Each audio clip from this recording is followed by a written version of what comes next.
이 시간에 함께 읽으신 본문의 말씀을 중심으로 그리스도인의 정체성 시리즈 5번째 말씀을 여러분과 나누도록 하겠습니다. 설교 제목은 우리는 하나님 앞에서 살아야 합니다 라고 잡았습니다. 본문의 말씀이 창세기 2장 15절에서 17절 말씀인데요, 그리 길지 않습니다. 저와 함께 다시 한번 15절에서 17절 말씀을 읽도록 하겠습니다. 말씀 읽습니다. 여호와 하나님이 그 사람을 이끌어 에덴 동산에 두어 그것을 경작하며 지키게 하시고, 여호와 하나님이 그 사람에게 명하여 이르시되, 동산 각종 나무의 열매는 내가 임의로 먹되 선악을 알게 하는 나무의 열매는 먹지 말라. 내가 먹는 날에는 반드시 죽으리라 하시니라. 아멘. 아멘. 오늘 본문의 말씀도 아주 명확한 내용을 몇 가지 가지고 있습니다. 하나님께서 이 땅을 창조하시고 사람을 만드셨습니다. 그리고는 에덴 동산을 만드셨는데 그곳에 사람을 두시고는 두 가지 말씀을 하셨습니다. 하나는 긍정적인 말씀, 하나는 부정적인 말씀입니다. 긍정적인 말씀은 그 동산 안에 있는, 에덴 동산 안에 있는 모든 나무의 열매를 임의로 먹어도 된다는 것입니다. 임의로 먹는다는 말은 무슨 말이죠?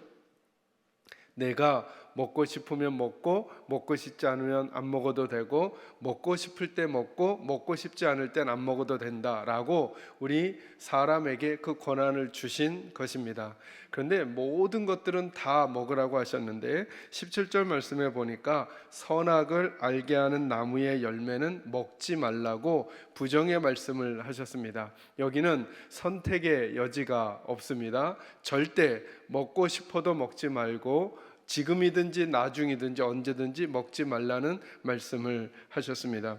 오늘 저희들은 이 본문의 이 선명한 본문의 말씀을 중심으로 해서 왜 하나님께서 우리에게 이런 말씀을 주셨을까를 한번 생각해 보고자 합니다. 많은 이들이 왜 하나님은 굳이 선악과를 만드셨을까? 그 선악과가 없었다면 죄도 짓지 않았을 것이고 우리에게 이런 죄된 인생이 없었을 텐데 왜 하나님은 선악과를 주셨을까? 하나님은 심술궂은 분이신가? 이런 표현들도 하고 막 의아해합니다. 그러나 사랑하는 성도 여러분, 제가 우리 식구들에게 늘 말하지만 하나님의 말씀을 있는 그대로 선명하게 한번 바라보려고 해보시기 바랍니다. 이 말씀 안에 담겨져 있는 아주 중요한 가치들이 몇 가지 있다고 할 수 있습니다. 그 중에 하나가, 첫 번째가 뭐냐 하면 하나님이 우리들을 그렇게 대우하지 않는다는 것입니다. 마치 로봇처럼 만들어 놓으시고는 그냥 우리에게 자유의지 없이 하나님께서 기계적으로 만들어 놓은 존재처럼 살게 하지 않는다는 것입니다. 여기에 보니까 하나님께서 저와 여러분 인생과 언약을 맺으십니다. 그죠? 해야 할 것과 하지 말아야 할 것에 대한 약속을 지키는 것입니다. 주시는 것입니다. 저와 여러분이 만약에 결혼 예식을 치른다면 결혼 예식이란 건 어떤 의미가 있는 걸까요?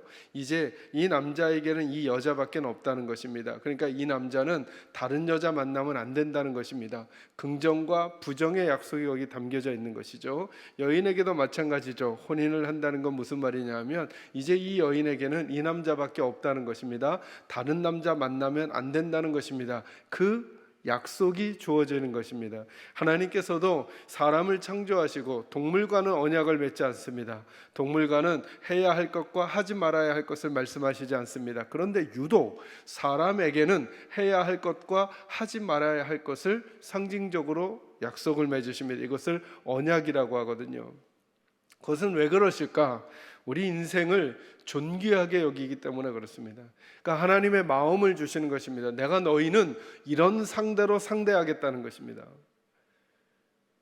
그래서 사람은 하나님을 잊어버리면 사람다움을 회복해 갈 수가 없는 것입니다. 여러분, 하나님께서 저와 여러분을 귀하게 여기신다는 생각을 꼭 하셔야 됩니다. 어떤 만드는 이도 어떤 물건을 만들어 놓고 그 물건과 약속을 하지 않습니다. 그냥 만든 이의 생각에 따라 뜯고 싶으면 뜯고 폐기하고 싶으면 폐기합니다. 네, 하나님은 우리들과는 언약을 맺으셔서 해야 할 것과 하지 말아야 될 것들을 주시면서 저와 여러분을 존귀한 존재라고 말씀해 주시는 것입니다. 그러니 여러분, 우리 사람이 이 땅을 살면서, 특별히 믿음의 사람들이 이 땅을 살면서 여러 가지 일들을 만나겠지만 그 복잡하고 아프고 힘든 일들을 만나서 해결해 갈 때 가장 밑바탕에서부터 시작해야 될 게 뭐냐면, 나는 하나님이 사랑하시는 존귀한 존재라고 하는 사실을 잊지 마셔야 됩니다. 맞아요. 우리가 시험을 치다가 시험에 떨어질 수도 있습니다. 직장을 시도했다 직장에서 떨어질 수도 있겠습니다. 잘 되던 사업이 잘 안 될 수도 있겠습니다. 건강하던 몸이 내가 건강하지 않을 때가 있을 수도 있겠습니다. 그때 그 상황들로 우리를 평가하는 게 아니라 우리를 처음 만드신 하나님이 우리를 어떻게 대우하셨는가를 한번 떠올리는 것입니다. 그러고 생각해 보니까 하나님은 우리를 다른 모든 존재와는 다른 존재로 대우해 주시고 우리를 존귀하게 여기신다는 것이죠. 귀하게 여기신다는 것입니다. 그것을 창세기가 말해주고 있는 것입니다. 그러니 우리 스스로가 우리 스스로에게 그렇게 말해줘야 됩니다. 나는 참 존귀한 존재라는 것입니다. 몸이 아프신 성도들 계십니까? 그래도 이 말씀부터 마음에 새기십시오. 나는 하나님께 너무나 존귀한 존재라는 사실을 여러분 마음속에 새기기를 주의 이름으로 축원합니다. 요즘 상황이 잘 되던 게 안 돼서 마치 바람 앞에 있는 위태로운 촛불과도 같은 상황에 있으십니까? 그때도 내가 누구인지를 기억해야 되는데, 나는 하나님이 특별하게 대우하시는 존귀한 존재라는 사실을 먼저 마음에 새기고 그 마음의 따뜻함과 용기로 그 상황을 하나씩 풀어가는 것입니다. 목회를 하는 제게는 요즘 시기가 이러저러한 시련과 또 어려움의 시기처럼 보여집니다.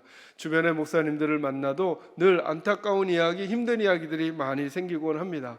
그런데도 제 안에 이런 마음이 계속 있습니다. 그럼에도 불구하고 우리는 누구 손 안에 있냐면 하나님의 손 안에 있습니다. 하나님께서 빚으시고 하나님께서 만드신 하나님의 사람들이고 그리고 하나님의 교회입니다. 그러니 하나님의 교회와 하나님의 사람들은 절대로 망하지 않을 거라고 우리 매뉴얼에 말씀해 주시지 않았습니까? 그러니까 그런 염려와 걱정의 상황들이 우리에게 없다는 게 아니라 있음에도 불구하고 먼저 마음속에 그 담대함을 한번 갖자는 것이죠. 교회는 결코 망하지 않습니다. 코로나가 교회를 이길 수 없습니다. 분명히 교회는 이것을 극복해낼 것이고 또 다른 돌파구를 하나님께서 만들어 내실 것을 믿는 믿음을 저는 가졌으면 좋겠다는 생각입니다. 불안하고 초조한 마음보다 하나님이 어떻게 이 상황을 이끌어 가실까 기대하고 소망하는 마음으로, 이전에 경험하지 못했던 또 다른 은혜로, 이전에 행하지 않았던 또 다른 사역의 컨텐츠를 우리에게 허락해 주셔서 하나님의 말씀들이 전파되게 하시는 것을 분명히 보게 할 것이라고 하는 담대한 마음을 제 마음에 계속 훈련하고 연습합니다. 그리고 그 일은 분명히 일어날 줄로 믿습니다. 저는 여러분들도 그러셨으면 좋겠습니다. 맞아요.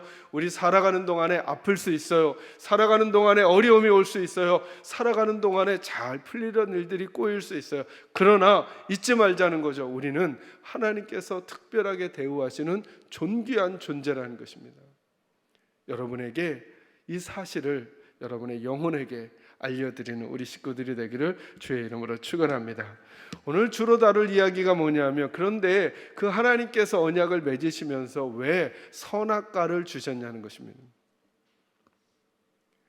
선악과는 다른 모든 것들을 우리에게 임의로 하게 하시되 선악과만은 절대로 먹지 말라고 말씀하셨다는 것입니다. 많은 성도들이 이 선악과의 의미를 잘 이해하지 못하거나 혹은 관심이 없는 경우가 있습니다. 그러나 여러분 생각해 보셔야죠. 우리를 처음 만드신 하나님께서 우리를 처음 시작하게 하실 때 어떤 말씀들과 어떤 기준들을 주셨는가를 한번 생각해 볼 필요가 있다는 것입니다. 그 중에 첫 번째로 우리에게 주셨던 게 뭐냐면, 동산에 여러 나무들을 두셨습니다. 동산 중앙에 생명나무와 그리고 선악을 알게 하는 나무가 있게 하고, 동산에 많은 나무들이 있게 하셨습니다. 그런데 모든 나무 열매는 임의로 먹게 해 주셨는데, 이 선악을 알게 하는 나무 열매만큼은 절대로 먹지 말라고 하신 것입니다. 왜 먹지 말라고 하셨을까? 그 먹지 말라고 하신 하나님의 의도와 그 나무를 두신 목적이 무엇일지 오늘 그 이야기를 좀 여러분과 이후 시간에는 나누려고 하는 것입니다. 먼저 16절, 17절을 다시 한번 읽어볼까요? 말씀 읽습니다. 시작. 여호와 하나님이 그 사람에게 명하여 이르시되 동산 각종 나무의 열매는 내가 임의로 먹되 선악을 알게 하는 나무의 열매는 먹지 말라. 내가 먹는 날에는 반드시 죽으리라 하시니라. 아멘. 이 말씀을 읽으시면서 우리 하나님은 좀 인색하시다 이런 생각하시는 분들 아무도 없으시죠? 왜냐하면 만 가지를 다 먹게 하고 한 가지 먹지 말라고 말씀하셨잖아요. 마음이 좀 이렇게 구부러져 있거나 삐뜨신 분들은 그 하나 먹지 말라고 한 것 때문에 하나님은 인색하셔 뭐 이런 식으로 풀어가려는 이들이 세상 가운데 있습니다. 그러나 여러분 생각해 보십시오. 모든 것을 다 허용해 주시고 하나만 금지하셨습니다. 이건 하나님의 인색함을 말하는 게 아니죠. 하나님의 짓궂음을 말씀하려는 게 아니죠.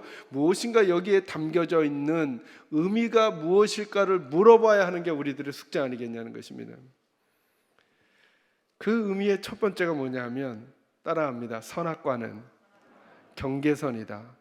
다시 한번요. 선악과는 경계선이다. 선악과는 경계선의 역할을 하는 것입니다. 보십시오. 하나님의 별명이 뭐냐면 하나님은 스스로 계신 자입니다. 그죠? 나는 나다. 나는 스스로 존재한다. 그리고 하나님은 전지전능하시고 못하시는 게 없는 분입니다. 그죠? 모든 것을 하나님의 권한 안에 주권으로 행하실 수 있는 분입니다. 그죠? 여기 16절의 단어 임의로 먹되라고 하는 말이 마치 누구와 비슷한 걸 말하는 걸까요? 하나님과 비슷하죠. 임의로 먹는다는 말은 누구 마음대로 먹는다는 거예요? 사람이 다 마음대로 할 수 있는 것처럼 보여지는 거죠. 그러나 17절에서는 뭐라고 말씀하시느냐면 그러나 먹지 말라라고 제한을 두시는 것입니다. 사람은 하나님 같아지려고 하기는 하지만 절대 누가 될 수는 없다는 거예요. 하나님이 되어서는 안 된다는 것입니다.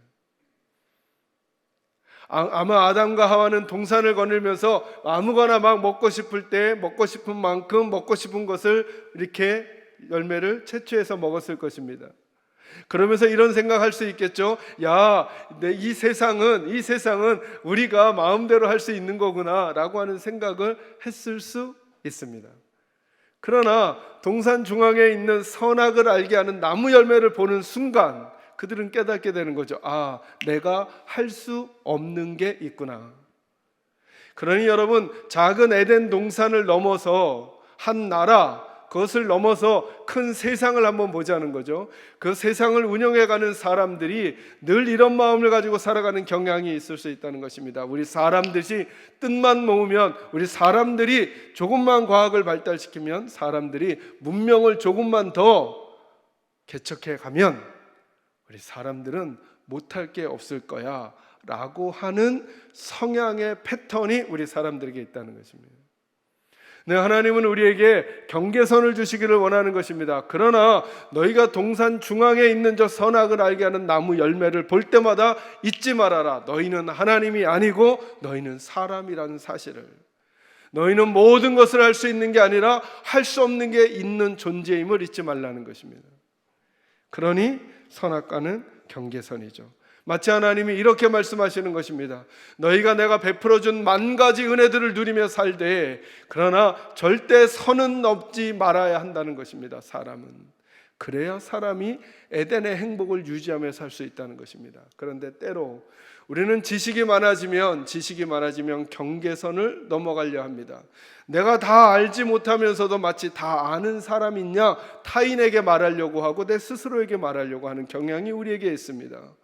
우리가 만약에 재물이 많아지면 우리는 경계를 넘어가려고 하는 유혹에 빠지게 됩니다. 마치 인생은 나처럼 살면 이 땅에서 성공할 수 있을 것처럼 함부로 말합니다. 할 수 없는 존재임에도 불구하고 그때 우리는 경계가 있는 존재임을 잊지 말라는 하나님의 사인을 선악과에서 배워야 한다라고 하는 것입니다. 건강이 그렇습니다. 재능이 그렇습니다. 우리가 사는 인생이 그렇습니다.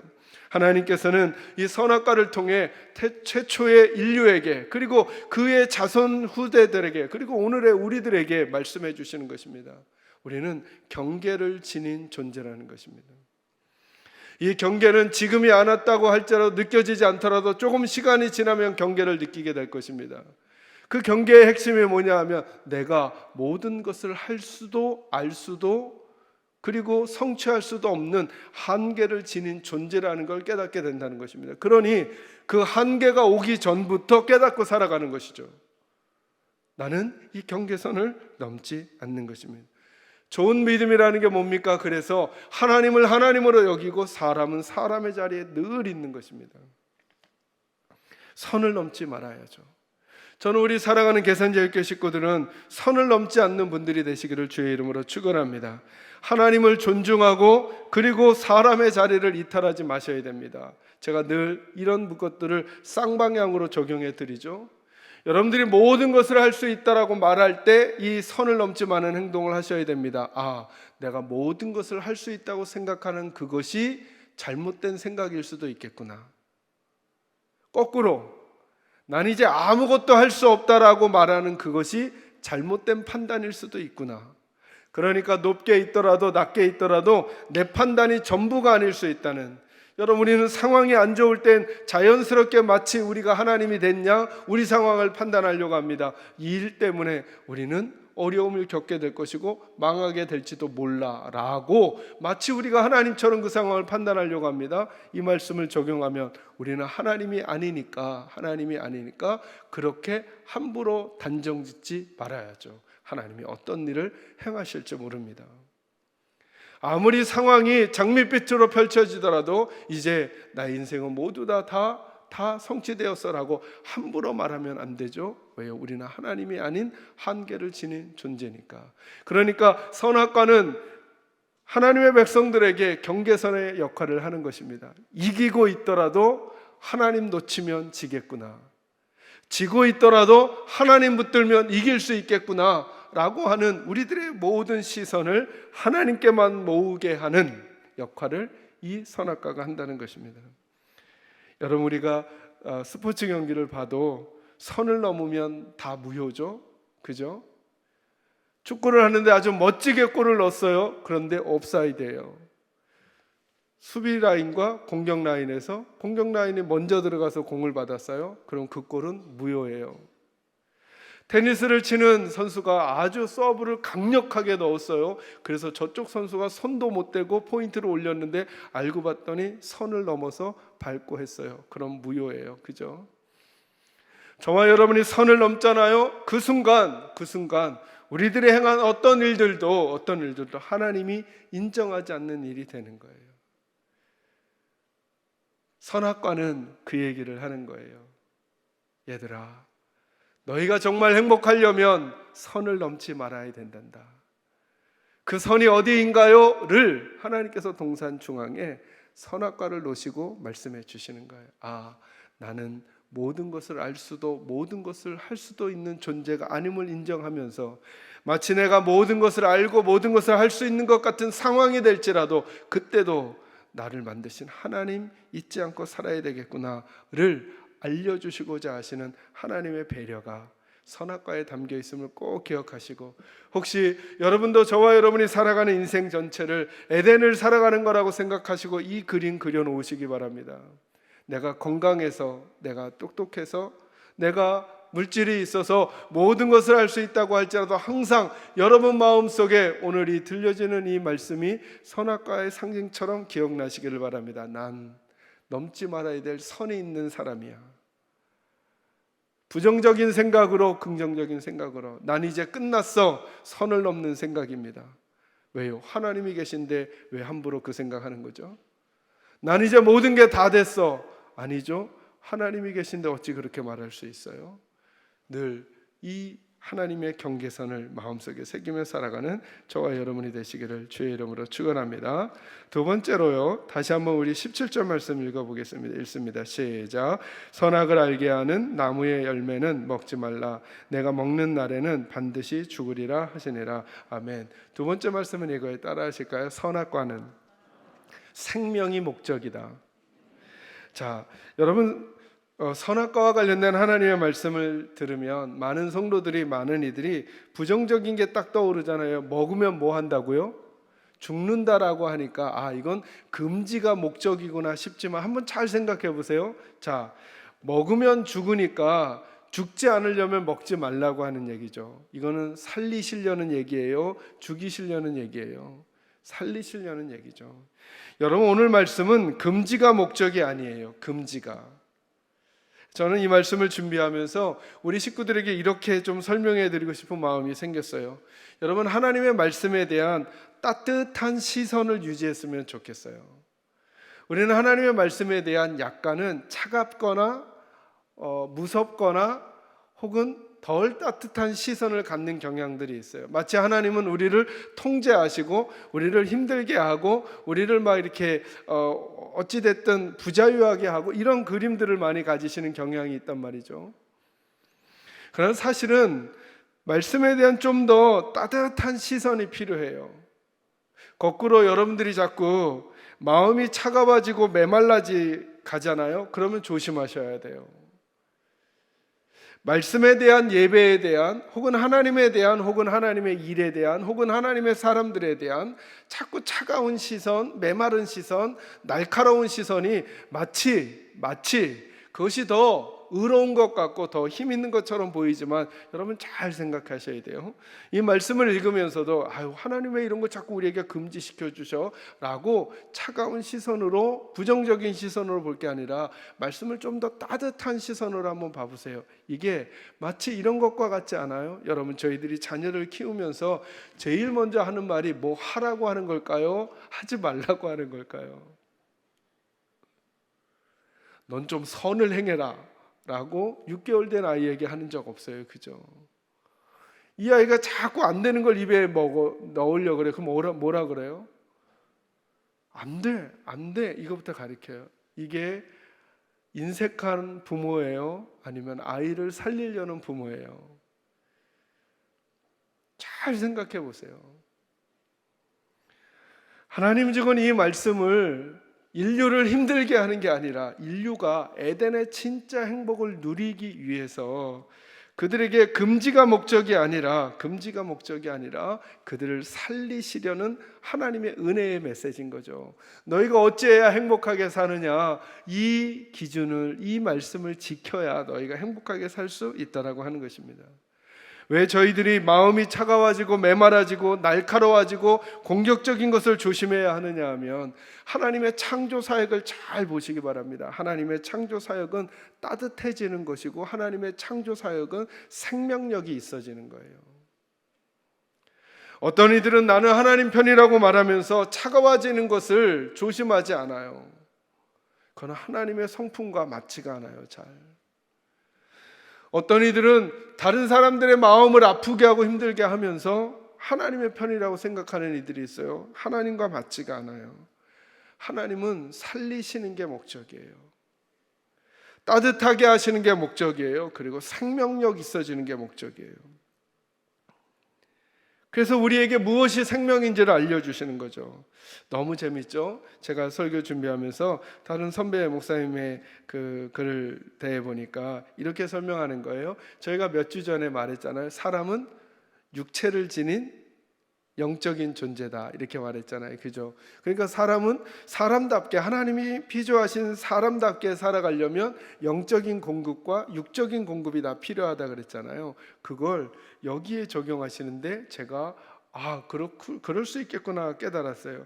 여러분 16절 보세요. 여호와 하나님이 그 사람에게 명하여 이르시되 동산 각종 나무의 열매는 내가 임의로 먹되. 여러분 이거 먹으면 뭐가 힘을 얻게 되는 걸까요? 육체가 힘을 얻게 되는 거죠. 그런데 너희의 영혼 관리는 어떻게 해야 되느냐? 17절로 해야 된다는 거예요. 여러분 이 17절 선악을 알게 하는 나무의 열매는 먹지 말라, 이 말은 육체와 관련된 게 아니죠. 그죠? 뭐와 관련된 거예요? 너희의 영혼이 살려면 이 선악을 알게 하는 나무 열매를 금지하시는 하나님의 말씀에 뭐 하라는 걸까요? 순종하라는 거예요. 그러니까 하나님의 말씀의 순종이 우리의 영혼을 살리는 일에 되어 있다는 거예요. 우리가 돈을 많이 버는 거, 높은 지위에 올라가는 거, 일이 술술 풀리는 거, 더 건강한 거, 남보다 더 오래 사는 거, 이건 다 뭐와 관련된 거예요? 육체와 관련된 것인데 우리가 몸이 아플 수도 있고 물질이 적어질 수도 있고 상황이 안 좋을 수도 있지만 저와 여러분의 영혼을 살리는 문제는 뭐와 관계된 것이라는 거예요? 하나님의 말씀에 순종하는 것이라는 거예요. 요즘 내 영혼이 죽었는가 살았는가, 내 영혼이 병들어가는가 건강해지는가는 뭐로 점검하는 거냐 하면 내일이 잘 풀리는가로 설명하면 안 된다는 거예요. 우린 자꾸 그런 유혹에 빠져요. 내일이 잘 풀리면 내가 영적으로 복을 받고 있는 것처럼 생각해요. 그런데 이렇게 말씀하시잖아요. 동산 나무의 열매들은 내가 임의로 먹되, 이건 영적인 문제가 아니라 너희의 육적인 문제잖아요. 그런데 중앙에 있는 나무 열매는 먹지 말라. 그건 열매의 문제가 아니라 하나님의 말씀에 순종하느냐 불순종하느냐의 문제로 하나님께서 끌고 가시는 거예요. 그거 불순종하면 너희가 어떻게 될 거라고요? 정령 죽을 거라고요. 그래서 여러분, 아담과 하와가 선악을 알게 하는 나무 열매를 먹고 나서 죽었어요, 안 죽었어요? 육체는 죽었어요, 안 죽었어요? 안 죽었죠. 뭐가 죽어요? 영이 죽죠. 영이 죽는다는 게 무슨 말이에요? 하나님과의 관계가 끊어지죠. 그래서 우리 기도할 때 제가 늘 기도 바꿔드리잖아요. 기도할 때 이렇게 말하잖아요. 죄와 허물로 죽을 수밖에 없었던 우리들을 구원해, 이렇게 기도하시잖아요. 이 기도 느낌은 알지만 성경적으로는 틀려요. 성경은 뭐라고 말해요? 죄와 허물로 죽었던 우리를 살리셨다고요. 여러분, 죽을 수밖에 없는 건 죽은 거예요? 아직 안 죽은 거예요? 안 죽은 거죠? 성경은 이렇게 말해요. 죽었던은 죽은 거예요? 안 죽은 거예요? 죽었다고요. 저와 여러분은 하나님을 먼저 선택할 수가 없었어요. 왜요? 우리가 죽었었기 때문에. 그럼 우리가 어떻게 예수 믿게 됐지? 죽었던 우리를 누가 살려요? 하나님이. 그래서 이걸 은혜라고 하는 거예요. 은혜라고. 그러니 우리 식구들 중에 예수님에 대한 감각과 예수 아니면 난 못 살겠다고 하는 분이 계시다면, 아직 우리들의 수준은 하나님의 백성답지 못할지라도 여러분이 살았다는 사실을 믿으시기를 바랍니다. 누구의 은혜로? 하나님의 은혜로. 그래서 17절 말씀이 말하는 거죠. 선악을 알게 하는 나무의 열매는 먹지 말라. 내가 먹는 날에는 반드시 죽으리라. 이 얘기는 육체의 문제가 아니라 영혼을 살리시는 하나님의 말씀이에요. 그러려면 말씀을 지켜야 한다는 거예요. 말씀의 순종은 두 가지 방향으로 오죠. 해야 하는 것과 하지 말아야 하는 것. 그죠? 그래서 율법은 좋은 거예요, 나쁜 거예요? 이거 어려운 질문인가요? 율법에 대한 부정적인 이미지 때문에. 율법은 해야 할 것과 말아야 할 것을 알려주는 거죠. 율법은 좋은 거예요, 나쁜 거예요? 좋은 거죠. 구원을 받은 하나님의 백성들에게. 자, 이 얘기는 길게 하면 안 되니까, 저와 여러분이 죄와 허물로 죽었었어요, 살았었어요? 죽었죠. 죽은 사람이 율법 지켜요, 못 지켜요? 죽은 사람은 못 지키죠. 그러니까 뭐가 먼저 필요해요? 율법이에요, 은혜예요? 은혜. 왜 유대주의자들이 나쁜가? 그들은 은혜를 멸시하고 율법을 지켜야 산다고 하니까. 근데 이건 말이 안 되는 거죠. 숨을 못 쉬는 시체에게 숨 쉬라고 하는 거예요. 숨 쉬면 산다는 거예요. 이거 말 돼요, 안 돼요? 안 되죠. 살아야 숨을 쉬죠. 이해돼요, 무슨 말인지? 저기 예배당 저 문까지 갔다 오면 살려주겠습니다라고 시체들에게 말하는 거예요. 이게 의미 있어요, 없어요? 없죠. 어떻게 해야 갔다 와요? 살아야 갔다 오죠. 저희들은 마치 어떤 형국이냐 하면 저기까지 갔다 오면 살려줍니다라고 하는 얘기가 들린 거예요, 이제. 근데 가다가 중간에 주저앉고 가다가 중간에 넘어지는 거예요. 서로 사랑하라, 힘내라, 낙심하지 말라, 담대하라 그러는데 우린 가다가 사랑하지 못해서 덜커덕 주저앉고, 가다가 담대하지 못해서 낙심하고. 이거 살았어요, 죽었어요? 이 사람 살았어요, 죽었어요? 이게 어려운가요? 여기 있다가 저까지 걸어가서 주저앉았다니까. 살았어요, 죽었어요? 살았잖아요. 누가 살렸어요? 자기가? 아니면 그 말을 하신 분이? 그 말을 하신 분이. 이걸 은혜라고 한다니까요. 우린 자꾸 들려요. 그래서 여러분, 하나님의 말씀이 안 들리잖아요. 그러면 생각하셔야 돼요. 난 죽은 사람 아닌가? 근데 자꾸 하나님의 말씀이 들려요.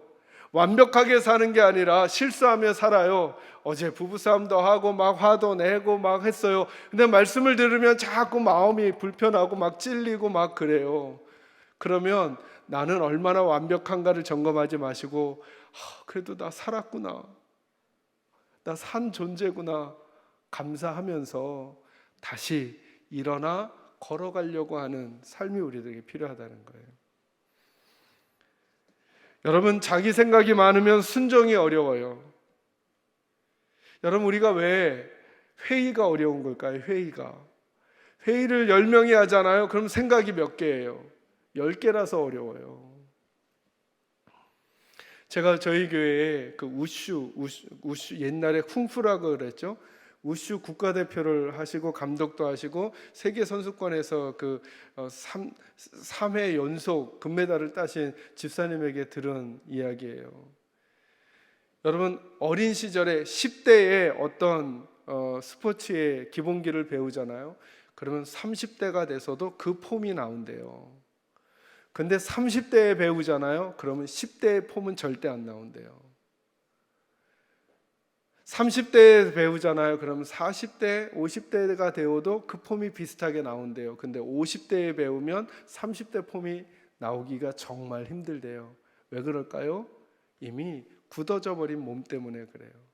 가끔 그런 얘기 들어보시죠? 혹은 탁구나 혹은 테니스 레슨 받아보신 분들은 아예 안 친 사람은 폼을 가리키기가 좋은데 좀 쳤던 사람들, 친구들하고 저 같은 사람 레슨하기가 어려워요. 왜냐하면 이미 몸에 굳어져 버린 내 폼이 있으니까. 생각도 똑같아요. 저와 여러분이 자꾸 우리들의 영혼을 말랑말랑하게 만들어야 되는데 시간이 지나서 자꾸 딱딱해지는 거예요. 그래서 하나님이 말씀하셔도 이게 잘 안 고쳐져요. 옛날 폼으로 자꾸 돌아가고. 그래서 하나님 말씀하시는 거예요. 하나님의 말씀을 지키는 것이 우리에게 생명이 될 거라고. 우리가 어떤 일을 행하는 것, 임의로 동산 모든 나무의 열매를 먹는 것, 그것은 우리의 육체를 힘있게 할 거예요. 그러나 우리의 영혼을 선명하게 하는 것은 내가 요즘 하나님의 말씀에 순종하며 살아가는가를 점검하는 길이라는 사실을 기억하는, 그것이 선악과가 주는 사인임을 저와 여러분이 잊지 마시기를 주의 이름으로 축원합니다. 마지막 세 번째는 이거예요. 선악의 기준을 하나님께 맡기라는 거예요. 여기 오늘 17절 말씀에 보니까 그 선악과를 먹지 말라고 말씀하셔요. 뭐에 집중하려는 거냐 하면 그게 바로 기준이 돼버리는 거예요. 다시 말하면 선악을 알게 하는, 선악에 대한 기준은 하나님이 정하시는 거예요. 하나님이. 우리 인생에 하나님이 기준이 되게 하고 하나님의 말씀이 기준이 되게 해야 한다고 하는 것입니다. 내가 생각하는 것에 있어서, 말하는 것에 있어서, 그리고 살아가는 것에 있어서. 요즘은 정말 정보의 시대잖아요. 유튜브만 켜도 똑같은 사안에 대한 수많은 생각들이 거기 들어와 있어요. 그리고 저와 여러분은 뭔가 단단한 생각을 가진 것 같지만 사실은 선명하게 정직하게 말해보면 그 중에 한 가지 생각에 내가 필이 꽂혀서 그걸 내 것으로 삼아버린 거죠. 그게 내 인생의 기준이 될 수 있을까?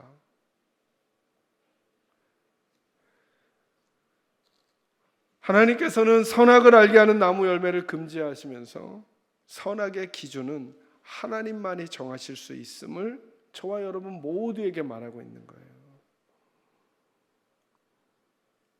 그래서 또다시 이 선악을 알게 하는 나무 열매는 하나님을 하나님의 자리로, 그리고 사람을 사람의 자리로 오게 해서, 예수를 잘 믿는 사람들이라는 게 누구냐 하면 그 하나님의 생각 앞에 자기의 생각을 포기하고 내가 지금 처해 있는 상황과 입장의 주장이 아니라 하나님의 주장이 뭘지를 고민하면서 그 하나님 앞에서 하루하루를 씨름하며 지내는 그 사람들이 하나님의 사람임을 알려주는 것입니다.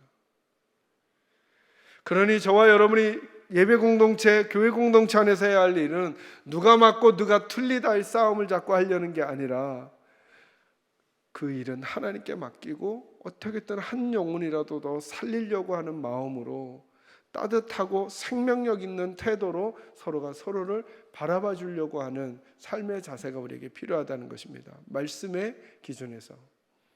제가 때로 우리 성도들에게 아주 선명하게 말씀드리는 것들이 있다면 그것은 하나님께서 매뉴얼에 약속해 주셨기 때문입니다.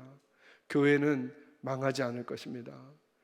하나님의 사람들은 또다시 새로운 길을 만나게 될 것입니다. 우리가 시험을 당할 수는 있으나 하나님은 피할 길을 내실 것입니다. 이 말씀들을 기초로 삼을 때 우리의 눈빛이 달라지고 마음의 태도가 달라지고 자세가 달라질 수 있습니다. 많은 이야기들이 돌지만 기준을 딱 갖다 대면 그가 어디에 있는지, 내가 어디에 있는지를 볼 수 있게 될 것입니다. 말씀이 없잖아요. 그러면 내가 숱한 말들을 막 쏟아내면서 내가 무슨 말을 한 건지 어떤 행동을 한 건지를 모르고 막 합니다. 모르고. 그래서 예수님이 늘 제자들에게 이렇게 말씀하셔요.